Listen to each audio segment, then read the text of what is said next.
हमारे स्टूडियो में आज जो गेस्ट आए हैं वो कोचिंग इंडस्ट्री के दो बहुत ही दिग्गज फैकल्टीज़ हैं, सारिका मिलू मैम एंड सुबीर मंडल। इनका कंट्रीब्यूशन के बारे में सिर्फ मैं दो ही बात बता सकता हूँ। एजुकेशन इंडस्ट्री में पिछले 10 साल में इंडिया के टॉप आईआईटी, एनआईटीज़ और टॉप मेडिकल कॉलेज में शायद ही कोई कॉलेज ऐसा छूटा हो जहाँ इनके पढ़ाए हुए बच्चे ना हो। एसक्यूबस की स्थापना करने की प्रेरणा आपको कहाँ से मिली? इस इंस्टीट्यूट को खोलने के लिए सबसे बड़ा सपोर्ट भी पेरेंट्स और स्टूडेंट्स ही रहे हैं हमारे लिए। हम दोनों का एक ही विज़न रहा है कि हमें फ्रीली पढ़ाना था, कि दिन में 4-4 5-5 लेक्चर हम पढ़ाते हैं एंड खुश होकर पढ़ाते हैं क्योंकि हमें मज़ा आता है पढ़ाने में। सेल्स टीम बड़ी होती जा रही है कोचिंग्स की, सेल्स का बजट बड़ा होता जा रहा है, इंटरनल कन्वर्जन पे भी काफ़ी फर्क पड़ा है, बच्चे कन्वर्ट नहीं हो रहे हैं बड़ी क्लासेस में। अगर आप कोई अच्छी चीज़ कर रहे हो तो उसकी मार्केटिंग करना बिल्कुल लाजमी है, पर वो मार्केटिंग टीचिंग और मेंटोरशिप से ऊपर नहीं चली जानी चाहिए। मेरी मदर टीचर रही है सर, तो मैंने अपनी मदर से एक ही चीज़ सीखी कि आप पहले बच्चे के लेवल तक जाओ, बच्चे को फिर अपने लेवल तक लेकर आओ। कि मैक्सिमम टीचर ना बाय चॉइस नहीं है, बाय चांस है।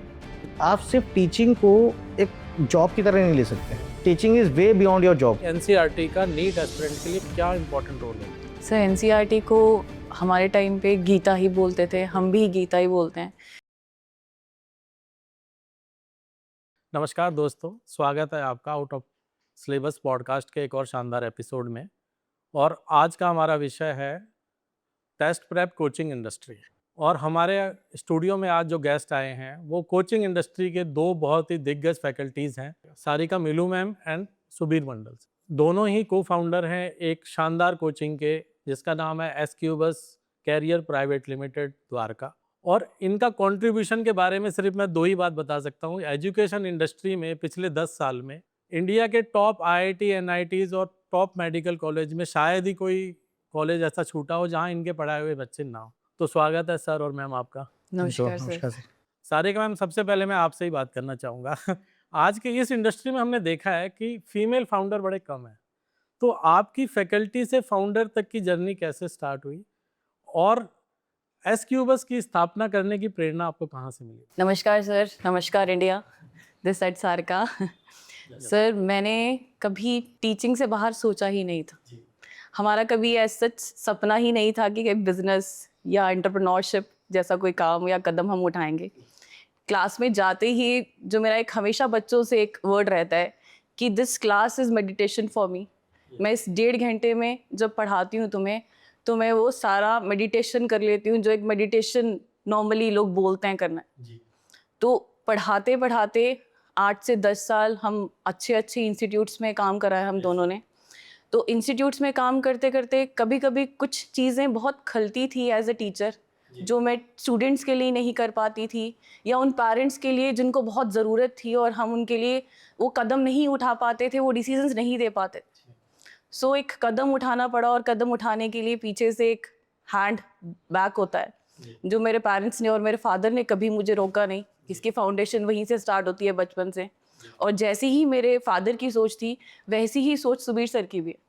इन्होंने भी एज अ सच कभी फील नहीं होने दिया कि that she is a female, ये आगे नहीं बढ़ सकती, ये ऐसा नहीं कर सकती। और मैंने आज तक 10 साल तक सर के साथ जब करियर में काम किया है तो हम लोगों ने बहुत अच्छे रिजल्ट्स निकाले हैं और बड़ी अच्छी स्ट्रॉन्ग टीम बिल्ड की थी द्वारका में, जिसके कारण हम शायद आज इस मुकाम पे पहुंच सके हैं। और इस इंस्टीट्यूट को खोलने के लिए सबसे बड़ा सपोर्ट भी पेरेंट्स और स्टूडेंट्स ही रहे हैं हमारे लिए।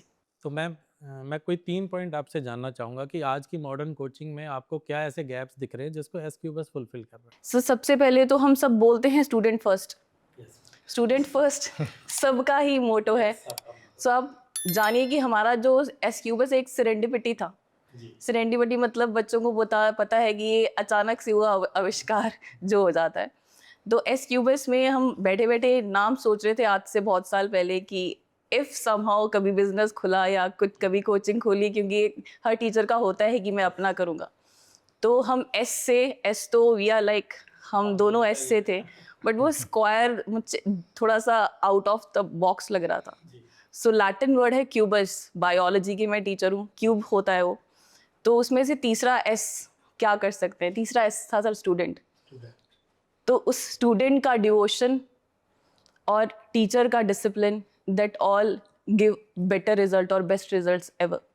सो एक डिवोशन जो चाहिए होता है एक बच्चे के लिए टीचर का, और टीचर का बच्चे के लिए वो सबसे ज़रूरी होता है। हम मार्किंग नहीं कर सकते कि मेरे बच्चा एडमिशन ले लिया तो इस बच्चे का मेरा बस हमारे पास नंबर बढ़ा रहे हैं, बट उस बच्चे को ट्रैक करना, उस बच्चे की ट्रैकिंग बहुत ज़रूरी है। वो ट्रैकिंग का ही मेन मोटो था कि हम में वो डिसिप्लिन था जिससे हम बच्चों को लेके आ पाए।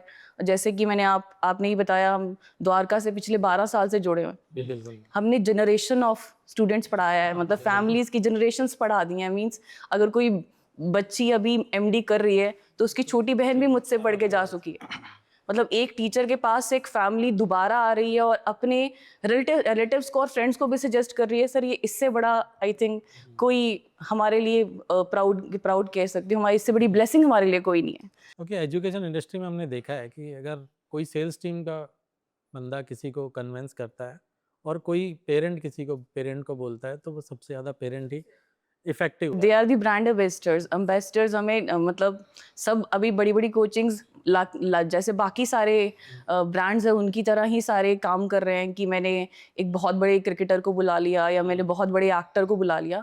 बट अच्छी मार्केटिंग है, करनी भी चाहिए अगर आप अच्छा काम कर रहे हो, पर एक पेरेंट से बड़ा ब्रांड एम्बेसडर आई थिंक कोई भी नहीं होता।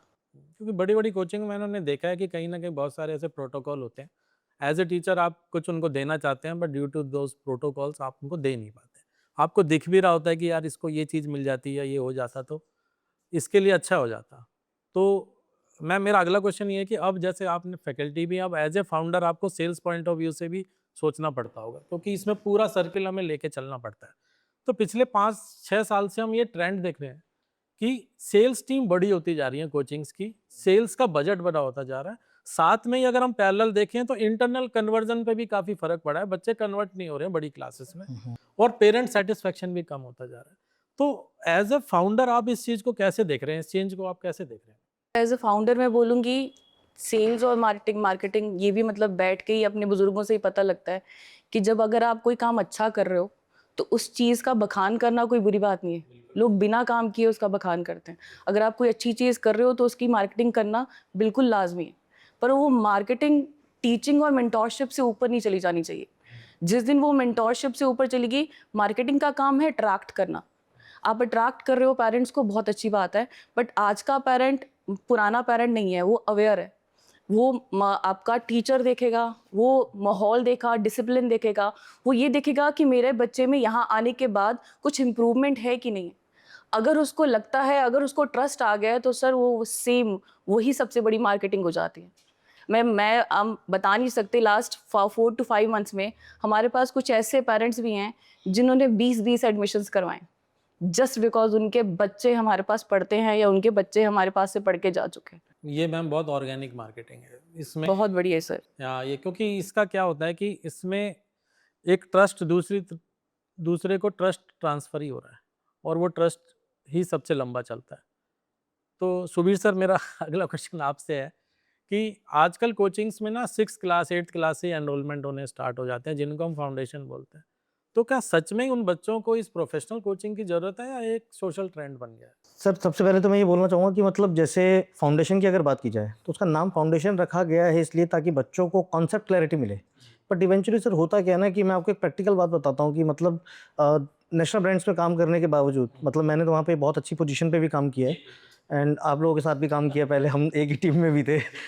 तो मैंने वहाँ पे एक ही चीज़ देखी वहाँ पे कि जैसे जो फाउंडेशन का बच्चा होता है ना, तो एक टर्म होता है मार्केटिंग के अंदर, है ना, बोले फनल क्रिएट करना है, हमें हमारा फीडर क्रिएट करना है। तो लोग उसको फीडर की तरह देखते हैं कि भाई हमारा फाउंडेशन है तो अगले साल ही कन्वर्ट हो जाएगा। बट इवेंचुअली मेरा अपना एक मानना है कि मैंने फाउंडेशन पढ़ाया भी सर, मैंने 8th क्लास भी पढ़ाई है, मैंने 9th भी पढ़ाई है, 10th भी पढ़ाया, मैंने जेई भी पढ़ाया, 11th भी, मेडिकल भी पढ़ाया है ना। जेई के लिए सिलेक्शन हुआ था, फिर मेडिकल पढ़ाया कि मेडिकल में चले जाओ, तो सब किया है ना। तो और जिस कंपनी में काम किया, एंड यकीन मानिए सर कि उस कंपनी से मैंने सीखा भी बहुत है। जो मेरी पहली कंपनी थी जिसमें आप और हम दोनों एक साथ थे, वहाँ पे ठीक है लोगों का अपने ओपिनियन हो सकता है उस पर्टिकुलर कंपनी के लिए, बट मेरा इतना एक ग्रेटिट्यूड है उस कंपनी की। आज हम जो भी हैं उसी की वजह से इनफैक्ट जो फाउंडर थे उनके लिए उनसे बहुत कुछ सीखा हम लोगों ने, है ना, डिसिप्लिन सीखा। तो वही चीज़ हमने अपनी कंपनी के अंदर भी डालने की कोशिश की, एसक्यूबस के अंदर, जिसका नाम मैम अभी जैसे डिस्कस कर रही थी कि एसक्यूबस में 3 एस थे। एक एस था स्टूडेंट, दूसरा था सुबीर, तीसरा था सारिका। तो इट इज़ ऑल अबाउट कि मतलब समर्पण सुनिश्चित सफलता, ये हमारी कोचिंग का नाम था। तो समर्पण हम चाहते हैं कि बच्चे के अंदर हो, मैम इंश्योर करती हैं थोड़ी सी डिसिप्लिन है, एंड मेरा हमेशा रहता है कि रिजल्ट ओरिएंटेशन रहे। अब इसके अंदर बात आती है, जब फाउंडेशन का आपने सवाल पूछा ना सर, तो फाउंडेशन में क्या ज़रूरी है कि आज मान लीजिए आज बच्चा है कोई छोटा, अब अगर हमारा मोटो ये है कि नहीं भाई हम बच्चे को बेस कॉन्सेप्ट क्लैरिटी देना चाहते हैं, लेट्स सपोज कि आज बच्चा क्वाड्रेटिक इक्वेशन पढ़ रहा है बट उसे ये नहीं पता कि इसका एप्लीकेशन कहाँ है, तो उस पर्पज से अगर बच्चे को एडमिशन ले रहे हैं तो वो तो मेरे ख्याल से गलत है, उसकी ज़रूरत नहीं पड़नी चाहिए। बट इवेंचुअली क्या है कि बच्चे को अगर स्कूल के सिलेबस के साथ साथ आप ये सोचना सिखाएं कि आपके कॉम्पिटिटिव वर्ल्ड में फ्यूचर में किस तरीके की प्रॉब्लम आएगी, या फिर आपका जो कंटेंट अभी फिलहाल चल रहा है इस कंटेंट का आपको कहाँ पे यूज़ आने वाला है, तो मेरे ख्याल से फाउंडेशन एक इंपॉर्टेंट कॉन्सेप्ट है। बट 6th क्लास से स्टार्ट करना it is very early stage कि जो बच्चों की खेलने कूदने की उम्र है। 8th में भी ऐसा होना चाहिए कि 1 से 2 दिन ही बच्चों को पढ़ाओ, ज़्यादातर उनके खेलने पे प्रैक्टिकल एक्टिविटीज़ पे ज़्यादा फोकस होना चाहिए। फाउंडेशन के अंदर जैसे 8, 9, 10th है, तो तीनों क्लासेस में मेरे ख्याल से प्रैक्टिकल इंप्लीमेंटेशन बहुत ज़्यादा होना चाहिए, इंस्टीड ऑफ मगअप की चीज़ों को याद करे जा रहे हैं, बच्चा रट रहा है, फार्मूला रट रहा है, बस लगा हुआ नहीं, वो नहीं होना चाहिए। थोड़ा सा प्रैक्टिकल एप्लीकेशन होना ज़रूरी है। इसमें मुझे 2 पहलू नज़र आए। एक सेल्स का पहलू ये है कि 8वीं में बच्चा ले लिया तो 5 साल के लिए अपना हो गया, हर साल उसको जाना। बिल्कुल but teaching point of view से ये है कि उसकी फाउंडेशन बहुत मजबूत हो रही है। वो जो 8th का है वो 10th में रिपीट होगा, 10th वाला 12th में रिपीट होगा, तो दोनों ही पहलू अपनी जगह ठीक हैं। बट 6th जब हमने अभी देखा कि बहुत सारी कोचिंग एक्सपेंशन कर रही हैं, वो 6 से लेना स्टार्ट कर रही हैं, बट कहीं ना कहीं पेरेंट भी, आप भी मानेंगे इस बात को कि सोशल प्रेशर जैसे से कि भाई चलो ये बच्चा इस ब्रांड में जा रहा है और हमें भी बच्चा इस ब्रांड में भेजना है, बट एक्चुअली मेरे हिसाब से 8th क्लासेस, और आप लोगों का भी किस क्लास से? 8 से स्टार्ट है।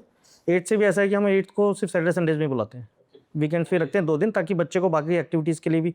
अब मानिए काफ़ी सारा बच्चा हमारे पास द्वारका में ऐसा है कि जिसने फुटबॉल क्लब ज्वाइन कर रखा है या फिर बास्केटबॉल ज्वाइन कर रखा है, डांस ज्वाइन कर रखा है, तो we don't want to hamper that. हमारा सिंपल सा फंड है कि बच्चा एंजॉय भी करे और पढ़ाई भी करे। सारिका मैम, नेक्स्ट क्वेश्चन मेरा आपसे है कि आज के टाइम का एजुकेशन सिस्टम में एआई बहुत इंपॉर्टेंट रोल प्ले कर रहा है, तो मैं सीधा आपसे एक एग्जांपल के थ्रू जानना चाहूँगा कि एस क्यूबस में एआई का यूज़ आप किस तरीके से कर रहे हैं? सर एआई इज़ गुड, मतलब टीचिंग को रिप्लेस नहीं कर सकता बट टीचिंग को सपोर्ट बहुत कर सकता है। अगर मैं अभी इनोवेशन के साथ नहीं चलूँगी तो मैं बहुत पीछे रह जाऊँगी। टाइम के साथ हर किसी को इम्प्रूव करना चाहिए। आज से 10-15 साल पहले स्मार्ट बोर्ड्स नहीं थे, यूट्यूब लेक्चर्स नहीं थे, रिकॉर्डेड लेक्चर्स नहीं थे, तब भी यही लगा कि बहुत ट्रांसफॉर्मेशन आ जाएगा। और अगर मैं अभी ये सोच के डरूँ कि अगर मैंने एआई इंट्रोड्यूस कर दिया तो हम कहीं पीछे रह जाएंगे, नहीं। एआई बच्चे का रिवीजन प्लान कर सकता है, उसका कोर्स में उसका क्या छूटा है। फॉर एग्जांपल उसका 90% बायोलॉजी में सिलेबस अच्छा है बट 50% वो सिर्फ फिजिक्स कर पा रहा है, तो एआई मोड प्रैक्टिस से वो पर्सनल रिवीजन प्लान बना सकता है। हमारे पास खुद से एआई बिल्ट इनबिल्ट ऐप है जिसको वॉइस कमांड दे के बच्चा क्वेश्चन बना सकता है। इवन वो जो स्टूडेंट ऐप है वो कनेक्टेड है पेरेंट ऐप से। वो ऑफिस में बैठे पेरेंट चेक कर सकता है कि मेरे बच्चे का ग्रीन वाला टॉपिक है ये बिल्कुल सही चल रहा है, येलो अभी थोड़ा सा डेंजर है, रेड वाला तो बिल्कुल ही निकला हुआ है। तो वहाँ बैठ के वॉइस कमांड दे सकता है 10 क्वेश्चन 20 क्वेश्चन, बच्चा कैसे उसकी प्रैक्टिस करे और उसमें क्या लैगिंग आ रही है। तो एआई मोड प्रैक्टिसेस हमारे पास हैं, उनको यूज़ करना हमारा काम है, बट हम उस पर डिपेंडेंट नहीं हो सकते। एक एआई ये नहीं बता सकता कि मेरा बच्चा डिमोटिवेट हो रहा है, वो टीचर क्लास में देख के ही बता सकता है, वो पेरेंट उसके साथ बैठ के ही बना सकता है। तो एज अ पेरेंट और अ टीचर हम दोनों को इन्वॉल्व होना है सिस्टम के साथ और अपनी पूरी की पूरी टेक्नोलॉजी के साथ। टेक्नोलॉजी में बच्चे को दूँ पर मैं ऐसे डिपेंडेंट ना हो जाऊं कि मेरा बच्चा बस उसी से कर ले, हमने तो पे कर दिया है, अब वो टेक्नोलॉजी देखे या टीचर देखे। बट हाँ, पेरेंट को साथ में इन्वॉल्व होना पड़ेगा। हम तीनों का ही ये ट्रायंगल होता है, पेरेंट टीचर और स्टूडेंट का, जो हमेशा से हम मानते हैं कि हम सब छोटी छोटी चीज़ें, मैंने तो उसको टेक्नोलॉजी दे दी, आपने उसको लैपटॉप भी खरीद दिया, आपने उसको आईपैड भी खरीद दिया, उस आईपैड पे टैब तो दूसरा भी आ जाएगा, टैब पे और भी चैनल्स चलते हैं। तो इन सब चीज़ों की छोटी छोटी जिम्मेदारी हम सबको रखनी पड़ेगी। और ये आर्टिफिशियल इंटेलिजेंस बहुत ज़्यादा रोल प्ले कर रहा है आज की इंडस्ट्री में, जो शायद हमारे टाइम पे कम था, और हमें इस चीज़ का एडवांटेज उठाना चाहिए। हर चीज़ के कुछ गुड पॉइंट्स होते हैं, कुछ बैड पॉइंट्स होते हैं। अगर हम एक डिसिप्लिन वे में उसके साथ उसको यूज़ करें तो ये बहुत ज़्यादा अच्छा स्कोर करवा सकता है बच्चे को। वो रिवीजन प्लान जो बना के बैठ बैठ के पेरेंट्स बनाते थे, आज वो सेकंड्स का खेल है। प्रिपेयर करने के लिए वो मिनट्स में बना सकते हैं कि मेरे बच्चे का ये टॉपिक वीक है तो वी प्लान फॉर दिस। हम इसका प्लान बना के टीचर से भी डिस्कस कर सकते हैं और टीचर भी उस पर नज़र रख सकता है कि ये ऐप पे ये ट्रैकिंग हो रही है। तो वो सारी की सारी चीज़ें आजकल ऐप्स में इन्वॉल्व हैं और एसक्यूबस में भी वो इन्वॉल्व है ऐप में सब कुछ। जैसे कि एक ट्रायंगल की बात आपने की, तो कहीं ना कहीं एआई इस ट्रायंगल को मजबूत कर बिल्कुल कहीं ना कहीं जो कोई मूव पॉइंट था या पेरेंट लेजी होने की वजह से कोई टास्क नहीं कर पा रहा था, तो एआई उसको करके दे रहा है। तो सुबीर सर, मेरा अगला क्वेश्चन आपसे ये है कि एज अ फिजिक्स फैकल्टी में मेरे जिज्ञासा ये है कि जब बच्चा नीट की तैयारी कर रहा होता है ना, तो केमिस्ट्री और बायो तो मैनेज कर लेता है, ये फिजिक्स गेम चेंजर क्यों बन जाता है सर? ये मुझे बताइए प्लीज। फिजिक्स मतलब मैं तो जनरली मानता हूँ कि अगर मुझसे कोई पूछेगा ना सर कि मतलब फिजिक्स सबसे टफ सब्जेक्ट है क्या नीट का, तो मैं कहता हूँ ये उल्टा है। सर आप पढ़ाते हो सर, इसलिए आपको शायद लग रहा है। नहीं, मेन चीज़ वो भी है, लेकिन इवेंचुअली क्या है ना सर, देखिए फिजिक्स गेम चेंजर क्यों है। सबसे पहले ये जानना जरूरी है कि बच्चों को फिजिक्स पढ़ाते क्यों हम। नीट के बच्चे को फिजिक्स पढ़ने की जरूरत क्यों है। उसको फिजिक्स पढ़ने की जरूरत क्या है सर, कि देखिए फॉर एग्जांपल मान लीजिए आज बच्चा बायोलॉजी तो पढ़ रहा है, उसको बॉडी का एनाटॉमी पता है, सब कुछ पता है, चीज़ें पता है, उसे केमिकल्स पता है, उसे मेडिसिन के बारे में इन्फॉर्मेशन मिल रही है ना, भाई बुखार आया तो पैरासीटामोल देना है। बट इवेंचुअली होता क्या है सर, फिजिक्स एक ऐसा सब्जेक्ट है जिसमें मैथ्स इंक्लूड है थोड़ी सी, ठीक है ना। अब जनरली क्या होता है कि मैंने ज़्यादातर लोगों को देखा है कि वो फिजिक्स में बहुत ज़्यादा मैथ्स इन्वॉल्व करने की कोशिश करते हैं, और नीट के पेपर को है ना जेई मेंस या जेई एडवांस लेवल पे ले जाने की कोशिश करते हैं। और थोड़ा बहुत देखा जाए तो आज के ज़माने में सर कंपटीशन इस लेवल पे रेज हो गया बच्चों का कि बच्चे उस तरह के गए हैं, पेपर भी अपग्रेड होकर आ रहे हैं, और अपग्रेडेशन के अंदर क्या हो रहा है कि मैथ्स इन्वॉल्व हो ही रही है।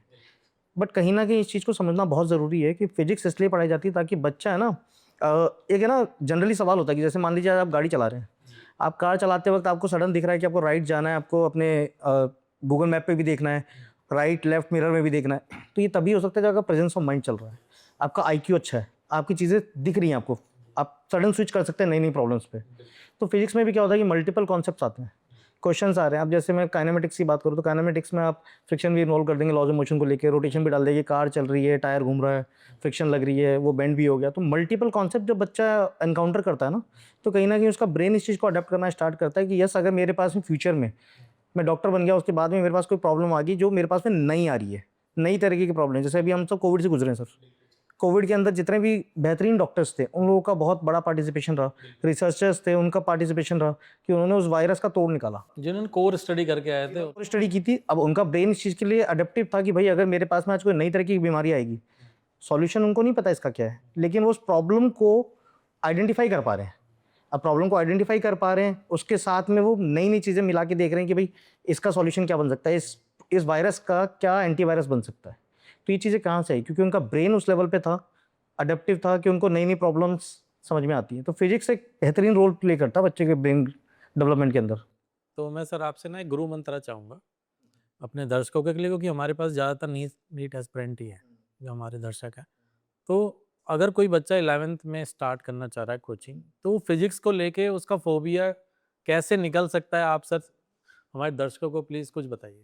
मतलब सर जनरली देखिए, मेरा तो एक गुरु मंत्र सब बच्चों के लिए रहेगा कि मतलब मैं पर्सनली जिस चीज़ को बिलीव करता हूँ ना, मैं एक रूल फॉलो करता हूँ। जैसे हमारा कंपनी का नाम है एस क्यूबस, कंपनी छोड़ो, इसको कोचिंग की तरह देखिए आप इसको, है ना, कोचिंग का नाम हमारा एस क्यूबस है। तो वैसे ही है ना, हमारे पास में मेरा पर्सनल एक रूल रहता है आर क्यूब।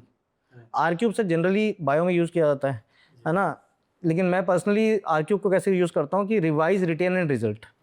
जितना बेहतरीन रिवीजन होगा उतना बेहतरीन रिटेंशन होगा और उतना ही बेहतर रिजल्ट आएगा। तो फिजिक्स का एक ही रूल, एक फिजिक्स में जनरली है ना मिसकंसेप्शन होता है लोगों को, लोग सोचते हैं या तो हम रट लेंगे, रोड पे चले जाते हैं, या फिर सोचते हैं कि हम इसको समझ ही लेंगे। पर मेरा पर्सनल मानना है कि सर लर्निंग वर्ड का मतलब ही यही है कि समझ के रट लेना। अगर आज मान लीजिए आज मुझे कोई फॉर्मूला याद ही नहीं है तो मैं अप्लाई कैसे करूँगा। समझना आपकी जिम्मेदारी है, वो टीचर की एक रिस्पॉन्सिबिलिटी होती है कि वो क्लास में समझाए। जब मैं क्लास में पढ़ाता हूँ तो मैं एक एक चीज़ को डेरिवेशन के साथ करवाता हूँ। रीज़न बीइंग क्योंकि जब तक बच्चे के दिमाग में डेरिवेशन सेट नहीं होगा, तो डेरिवेशन का पर्पस क्या है, ताकि बच्चों को एक प्रॉब्लम अप्रोच डेवलप हो जाए। जब प्रॉब्लम अप्रोच डेवलप हो जाएगी तो नया टाइप का प्रॉब्लम आएगा, उसको अप्रोच कर पाएगा। लेकिन इवेंचुअली क्या है, जो उसका एंड रिजल्ट है वो उसको मेमोराइज होना मैंडेटरी है। अगर वो याद ही नहीं तो पेपर में क्या लगाएगा, मेथड ही याद नहीं है तो क्या लगाएगा। तो समझ के रटना ही लर्निंग है मेरे हिसाब से। तो बच्चों के फोबिया निकाल देना चाहिए और रूल फॉलो करते रहो। आर क्यूब का एक रूल है कि रिवाइज, रिटेन, रिजल्ट। जितना रिवाइज करोगे उतना रिटेंशन होगा और उतना बेहतर रिजल्ट आता रहेगा। अभी हमने ये भी देखा है कि जैसे अब नीट के एग्ज़ाम को टफ करना हो तो उसे मैथ्स घुसाओ, मैथ्स के साथ क्योंकि उनको पता है कि ये बच्चे बहुत कम है जिनके पास मैथ्स है। तो कहीं ना कहीं अगर बच्चे के जो आपका आर वाला फॉर्मूला है, अगर बच्चा उसको फॉलो करता है तो फिर मेरे हिसाब से बिल्कुल हेल्प होती है इसमें। हाँ नहीं नहीं। बिल्कुल। जैसे हमने बड़ी कंपनीज में हम लोग थे एक साथ, तो वहाँ भी जब 11th का बच्चा आता था तो मेरे हिसाब से पहले उसको मैथ्स ही मैथ्स ही सिखाई जाती है, बेसिक मैथ्स से स्टार्ट होता है। तो कहीं ना कहीं बच्चे का मैथ फोबिया निकल जाए तो गुरु मंत्र यही है कि वो इजी हो जाए। बिल्कुल बिल्कुल।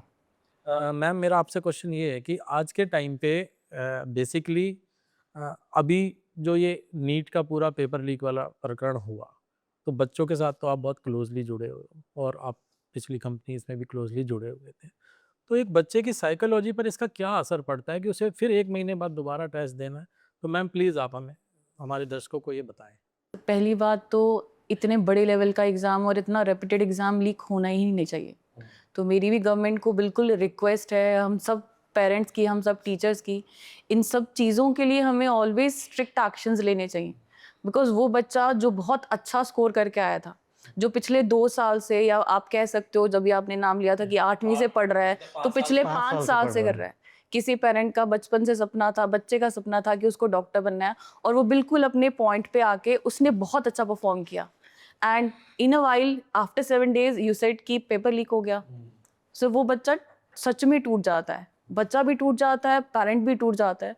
बट हाँ, मैं इतना ही रिक्वेस्ट करूँगी पेरेंट्स से कि वो 15 साल 16 साल का है, आप थोड़ा बड़ी उम्र के हो तो आप उसको संभालो, क्योंकि हम इस टाइम पे सिस्टम के साथ थोड़ा सा ऑब्वियसली हमें एडजस्ट ही करना पड़ेगा। हम अब बच्चे को ये नहीं हरा सकते कि पेपर लीक है या हम वहाँ पे जाके मोर्चा निकालेंगे। मोर्चा निकालने के मेरा ही टाइम खराब होगा, क्योंकि आगे आने वाले 40 डेज में मुझे दोबारा पेपर देना है, क्योंकि ये काम सिस्टम में है। बिकॉज हाँ, गवर्नमेंट को ये सिस्टम सुधारना चाहिए, क्योंकि आज अगर ये सिस्टम, हाँ, बच्चा सिस्टम से एक क्लैरिटी मांग रहा है कि पेपर बिल्कुल सही होना चाहिए, तो कल को वही सिस्टम इस डॉक्टर से भी यही मांगेगा ना कि तुम अच्छे डॉक्टर बन के दिखाओ। उस टाइम पे ये बच्चा उल्टा जवाब भी तो दे सकता है आपको कि जब हमें ज़रूरत थी तब आपका सिस्टम कहाँ था। तो हमें अगर दोनों साइड से, ये तो गिव एंड टेक है। आज हम अगर स्ट्रॉन्ग सिस्टम देंगे, कल को हम उस डॉक्टर से वही स्ट्रॉन्ग रेपिटेड जो उसका रिजल्ट है, जो वो हमारी केयर करेगा या हमारा इलाज करेगा, वो बिल्कुल उसी तरीके से करेगा, क्योंकि हम उसको वैसे ही, एक छोटा बच्चा है छोटे माइंड के साथ, जब बड़ा होगा तो उसके दिमाग में, वो मन में वो छोटी छोटी बातें रह जाती हैं। सो मैं बस इतना ही रिक्वेस्ट करूँगी कि ये चीज़ें नहीं होनी चाहिए और ये बच्चे बहुत स्ट्रॉन्ग बन के निकले हैं। हाँ, बहुत सारे बच्चे बीच में टूटे भी हैं, बट वही है कि जब ये इन सब चीज़ों से हमें उभरना ही पड़ेगा। हम मेहनत ही कर सकते हैं, ये मेहनत आज नहीं तो कल कहीं ना कहीं रिजल्ट लेके ही आती है। हम सब ने भी ज़िंदगी में कभी ना कभी कोई छोटे छोटे सपने देखे थे जो शायद पूरे नहीं हुए, बट मेहनत करने के बाद आज हम आप सब एक साथ बैठे हैं कि उसका ही कुछ मेहनत का रिजल्ट है कि जो बाद में दुनिया को कहीं ना कहीं दिख जाता है। सो मेहनत करो, मेहनत कभी पीछे नहीं आपको छोड़ती, सिंपल बोलो। एंड इवेंचुअली सर इसमें क्या है ना, जो मेरा भी एक मानना है इसके अंदर, कि जो पेपर लीक होता है ना, वो सिर्फ एक पेपर लीक नहीं होता सर, वो फेथ का लीक है, बच्चे का सिस्टम पे से ट्रस्ट लीक है। अब मानिए कि यही बच्चे डॉक्टर बन रहे हैं, ऐसा तो है नहीं कि इंडिया में करप्ट डॉक्टर्स नहीं है, ऐसा नहीं है कि इंडिया में बहुत ईमानदार डॉक्टर नहीं है, हर तरीके के लोग हैं इंडिया में। बट इवेंचुअली समझिए कि सर जो करप्शन बढ़ा, वो करप्शन किस वजह से बढ़ा, वो इन्हीं हरकतों की वजह से बढ़ा। तो कहीं ना कहीं वो फेथ लूज हो रहा है, उस फेथ को रिगेन करना बहुत ज़रूरी है, क्रेडिबिलिटी डिसाइड होना ज़रूरी है। मैम मैं ये जानना चाहता हूँ आपसे कि जैसे अब तो चलो पेपर लीक हो गया, वो किसी के हाथ में नहीं था, बट मैंने ये देखा है कि नीट में अच्छा स्कोर करने के बाद भी और काउंसलिंग की सही जानकारी ना होने की वजह से बहुत सारे बच्चों के अच्छे कॉलेज उनके हाथ से निकल जाते हैं। बिल्कुल, काउंसलिंग एक बहुत बड़ा फैक्टर रखता है। इट्स लाइक जब आप रनिंग पे कर रहे हो, ट्रैक पे रन कर रहे हो या मैराथन रन कर रहे हो, इन द एंड मैं हार नहीं सकता और मैं ये नहीं बोल सकता कि मैं तो जीत गया, ये सामने तो विनिंग पॉइंट दिख रहा है, अब मैं तेज़ दौड़ के क्या करूँगा। वहीं पे बच्चा और पेरेंट स्लो हो जाता है कि अब काउंसलिंग तो आराम से, रैंक आ गया तो काउंसलिंग, हमें काउंसलिंग में कौन सी चॉइसेस फिल करनी है, कॉलेज कौन सा अच्छा होना चाहिए, स्टेट में आप जाके एडजस्ट कर सकते हो नहीं कर सकते हो, हमें सारी चीज़ों पे ध्यान रखना पड़ेगा। क्योंकि चॉइस ऑफ फिलिंग बोलते हैं कि आपको शुरू से ही फर्स्ट एम्स ही सोचना है। बेशक आपका रैंक कोई भी हो, आप चॉइस फिलिंग वैसे ही करोगे जैसे आपने बचपन के सपने से सोची थी कि मुझे ये कॉलेजेस, वो सारे कॉलेजेस में से आपको हर किसी ना किसी स्टेप पे आपके आ जाके कॉलेज मिलेगा। तो इसके लिए पेरेंट्स को और स्टूडेंट्स को मैंने हमेशा बोला है कि जब भी आप फ्री होते हो, आप यूट्यूब पे या इंस्टा पे वीडियो देखते हो, तुम 5 मिनट इसी का वीडियो देख लो कि काउंसलिंग में मुझे फ्यूचर में कौन से स्कूल में जाना है। क्योंकि बच्चा कॉलेज डिसाइड करता है पेरेंट के बोलने पे, बहुत रेयरली होते हैं कि बच्चे के मन में डिसाइड होता है ये कॉलेज, और उसके पीछे भी कोई ना कोई फैक्टर होता है, और फिर उन्हीं पेरेंट्स के डिस्कशन में कोई रिलेटिव्स आ जाते हैं। वो व्हाट्सएप काउंसलिंग होती है और व्हाट्सएप काउंसलिंग उस बच्चे की फ्यूचर पे पूरा का पूरा डिसाइड कई बार खराब कर देती है।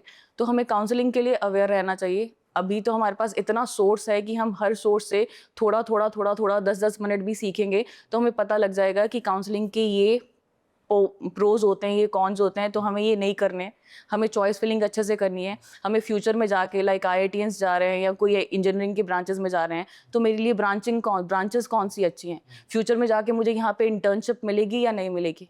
तो ये सारी चीज़ें सोच के फिर ही हम उन कॉलेजेस को भरें, क्योंकि एक अच्छा कॉलेज फ्यूचर में एक अच्छा जॉब दिलवाता है, तो उस पर थोड़ा सा ध्यान देना है। तो इसमें मेरे को लग रहा है पेरेंट को भी उतना ही अवेयर होना पड़ेगा सर। साथ में क्या है कि आजकल देखिए काउंसलिंग सर्विसेज हर जगह हैं, तो आप जेन्युइन काउंसलिंग सर्विसेज को भी अप्रोच कीजिए, कोई फ़र्क नहीं पड़ता इसमें, वो आपको हेल्प ही करेंगे। अच्छा, तो एज ए कोचिंग ऑनर मैं आपसे जानना चाहता हूँ कि आप लोगों का क्या प्लान है इस चीज़ को लेके कि आफ्टर रिजल्ट आप लोग कैसे सपोर्ट करेंगे बच्चों को? आफ्टर रिजल्ट देखिए हमारा जो एक प्लान है वो ये है कि जैसे रिजल्ट आया उसके बाद में हम भी कोशिश कर रहे हैं कि हमारे पास में भी नोन है हमारे खुद के भी जो काउंसलर्स भी हैं, प्रॉपर तरीके के काउंसलर्स जो हर साल बच्चों को हेल्प करते हैं काउंसलिंग के लिए। तो हम लोग क्या करेंगे कि उसका हमारा जो यूट्यूब का चैनल है उस पर हम उसका पूरा का पूरा गाइड भी डाल के देंगे, पूरा ब्रिज बना के एब्सोल्युटली बच्चों तक पहुंचा देंगे। एंड अपार्ट फ्रॉम दैट अगर किसी बच्चे को फिर भी लग रहा है कि नहीं मुझे पर्सनल गाइडेंस चाहिए तो वील अरेंज फॉर देम। क्योंकि कभी कभी क्या होता है सर, जो गाइडेंस देने वाला होता है ना वो भी मिसगाइड कर देता है। बस कि वो कुछ कॉलेजेस के साथ फाइनेंशियली जुड़ा होता है। तो अगर आप किसी को ला रहे हो तो वो एक फिर जेन्युइन है, तो ये बहुत अच्छा स्टेप है सर कि कम से कम हम जेन्युइन लोगों से ही मिला दें ताकि वो अपनी एक्सपर्टीज़ वहाँ शो कर सके। एक और थोड़ा सा हटके क्वेश्चन है सारिका मैम, मैं आपसे जानना चाहता हूँ कि अब जो ये रीनीट हुआ है इसकी पेपर की एनालिसिस और कट ऑफ्स के बारे में आप क्या कहना चाहिए? सर पेपर जो रीनीट हुआ था हमने भी डिस्कशन किया था इसका। आप लाइव थे मैम, हमने देखा था। सर बायोलॉजी बहुत आसान था, मतलब बायोलॉजी के कुछ क्वेश्चंस ऐसे थे आप मानोगे नहीं। मैं और सर तो अभी फाउंडेशन क्योंकि खुद का है तो we entered in foundation also कि यहीं से फाउंडेशन क्रॉस करेंगे। 2-4 क्वेश्चन मैंने फाउंडेशन वाले बच्चों को पूछे तो दे वर सो हैप्पी कि मैम ये तो फिर हम भी बैठ सकते थे, हम दीदी भैया से जाके पूछेंगे कि अगर आप पेपर बना रहे हो तो उस पेपर को एटलीस्ट इतना तो रखो कि उसकी थोड़ी सी क्रेडिबिलिटी लगे कि ये पेपर है। तो कहीं इसका रीज़न ये तो नहीं है कि रीनीट कराना था कहीं से उठा के कुछ भी डाल दिया, एक सीरियस होके पेपर नहीं बनाया, ये भी एक सोच हो सकती है। बायोलॉजी को लाइक इजी बनाना था तो इतना इजी बना दिया, मतलब कुछ क्वेश्चंस रखे, बट मैं जोलॉजी पॉइंट ऑफ व्यू से बताऊंगी तो कुछ क्वेश्चंस बहुत ही इजी थे, कुछ क्वेश्चंस को इतना कंफ्यूज कर दिया था कि उनको खुद को लग रहा था कि ये कैसे किया जाए। और फिर केमिस्ट्री और फिजिक्स में थोड़ी सी क्वेश्चनिंग की लेंथीनेस, ऑल दो मतलब कुछ बच्चों को पेपर एट अ टाइम जो कहते हो ना कि बच्चा प्रिपेयर्ड है, कुछ बच्चे टफ के लिए प्रिपेयर्ड थे। मेरे कुछ बच्चे ऐसे हैं जिनके पहले मार्क्स कम आ रहे थे और इस पेपर में ज़्यादा आ रहे हैं, और कुछ बच्चे ऐसे हैं जो पहले अच्छा कर रहे थे 70-80 मार्क्स नीचे गिरे हैं, जो बिल्कुल एक आप कह सकते हो माइंडसेट होता है पेपर का, वो बहुत इम्पैक्ट करा है बच्चे पे कि पहले वाले पेपर में इजी था फिजिक्स, इसमें अचानक से टफ देख के बच्चे का माइंड पैनिक, और वो 3 घंटे का टाइम बहुत ज़्यादा मायने रखता है। एंड इवेंचुअली सर क्या है इसके अंदर एक दो चीज़ें और हैं, जैसे आप मानिए कि हर साल नीट के अंदर क्या हो रहा है कि क्वेश्चंस गलत आ रहे हैं। अब होता क्या है कि किसी बच्चे को अगर एक गलत क्वेश्चन इनकाउंटर हुआ और उसका आंसर मैच नहीं कर रहा है तो वो क्या करता है कि वो आगे के सारे सवालों को उसी नज़र से देखना स्टार्ट करता है कि इसमें भी गलती तो नहीं है। बहुत अच्छी बात बताई। फिर वो उसका माइंडसेट फटकता है वहाँ पे, और वो फिर वहाँ पे सोचना स्टार्ट करता है कि यार ये सही आंसर आ रहा है, मेरा गलत तो नहीं है। तो कहीं ना कहीं पेपर लेंदी होना स्टार्ट होता है और वहीं से बच्चा पीछे हो जाता है, मार्क्स कम हो जाते हैं। बहुत रेयर बच्चे हैं, टॉप 100 की बात छोड़ दो, टॉप 100 के जितने भी बच्चे वो बहुत माइंडसेट के साथ तैयार है कि भाई हमें करना ही करना है, वो कर लेते हैं। ऐसे कुछ बच्चे हमारे पास भी थे, हम भी पढ़ा रहे थे, वो बच्चे थे कि टॉप 100 के कंटेंट थे, बट इवेंचुअली आप समझिए पेपर लीक हुआ, 10 दिन का गैप आया, वो 10 दिन में उसने अपनी किताबें अपने दोस्तों को दे दी, जूनियर्स को। फिर लीक हुआ, फिर मांग रहा किताबें कि मुझे किताबें दे दो कोई मेरी। तो ये चीज़ें भी इंसिडेंट्स देखे हमने। बट अब जब ये सारी प्रक्रिया हो जाती है, सारा प्रोसेस हो जाता है, रीनीट हुआ, पेपर हुआ, अब इसके अंदर क्या है कि माइंडसेट बदलता है। तभी जैसे कट ऑफ का जो आप सवाल पूछ रहे हैं कि कट ऑफ के अंदर क्या है कि जनरली अभी कोई आइडिया नहीं लगा सकते आपकी कट ऑफ एग्जैक्टली क्या आएगी। बट हाँ, पहले ये था कि ज़्यादातर कोचिंग और मेरा खुद का भी मानना था कि पेपर थोड़ा सा मॉडरेट से ऊपर रहा है, थोड़ा सा टफर साइड पे आप मान लीजिए फिजिक्स एंड केमिस्ट्री को। फिजिक्स में एरर्स भी थे क्वेश्चंस के अंदर काफ़ी सारे, तो वो सारी चीज़ें भी रही। तो कट ऑफ थोड़ा सा लग रहा था सबको कि 550 के अराउंड चला जाएगा, एंड अभी भी लग रहा है कि 545, 550, 560 के अराउंड जाएगा। बट इवेंचुअली अब जिस तरीके से रिजल्ट्स लोग क्लेम कर रहे हैं, माइट भी कि आप तो सर कोचिंग में रहे हैं, हम भी कोचिंग में रहे हैं, दे माइट भी पॉसिबिलिटी कि ये मार्केटिंग स्टंट भी हो सकता है। बट पॉसिबिलिटी ये भी हो सकता है कि भाई मार्केटिंग स्टंट ना हो के रियलिटी भी हो। रियलिटी पे अगर रियलिटी है तो फिर कहीं ना कहीं मेरे को लगता है कि मार्क्स जो हैं ऊपर शिफ्ट करने चाहिए।